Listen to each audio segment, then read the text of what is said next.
As the nation celebrates Women's Equality Day, Blanchfield Army Community Hospital on Fort Campbell, Kentucky stands as a lasting tribute to trailblazers in Army medicine and public service.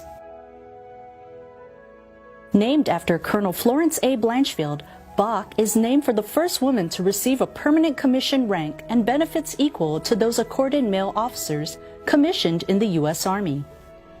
She joined the Army in 1917 and was appointed as a nurse during the First World War and the global flu pandemic of 1918.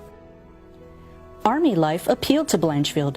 She rose through the ranks serving domestically and in far-off places like France, the Philippines, and China, caring for wounded, ill, and injured service members.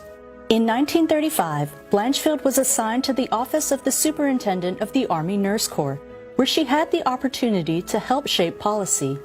Her influence to improve the training for nurses would enable nursing teams to positively impact medical care at the front lines during war missions. This effort led her to become the superintendent of the Army Nurse Corps 8 years later in 1943 during World War II. In that role, she led more than 55,000 nurses during the height of the war. At that time, nurses served in the U.S. and overseas in field hospitals and evacuation hospitals. They served on hospital ships and hospital trains. Superintendent Blanchfield placed nurses near the front lines during combat because the greatest need for expert nursing is immediately following frontline surgery, she said. She was determined to save lives and told naysayers, "Don't let anyone tell you that the combat zone is no place for nurses. It is definitely." Yet, despite their efforts, Blanchfield and her fellow nurses were paid at a lower rate than men of the same rank, and she lobbied for change. One of her goals was to secure equal benefits for women serving as nurses in the Army.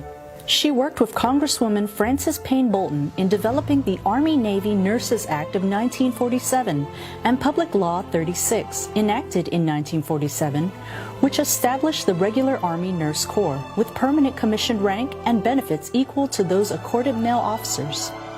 She was the first woman to receive a regular Army commission and was the first director with the title Chief of the Army Nurse Corps. Today, women in Army medicine and the U.S. Army continue Blanchfield's efforts by impacting and leading administrative and medical roles. Former Blanchfield Commander, Major General Talita Crosland, currently serves as Deputy Surgeon General and Deputy Commanding General for Operations, United States Army Medical Command. She also serves as Chief of the Medical Corps. Regional Health Command Atlantic Commanding General Brigadier General Paula Lodi and her sister, Major General Maria Barrett, Commanding General of the U.S. Army Network Enterprise Technology Command, are the first sisters in the Army to attain the rank of general officers. Women currently command half of the Army's regional health commands, responsible for providing combatant commanders with medically ready forces and a ready medical force, conducting health service support in all phases of military operations, including COVID-19 response.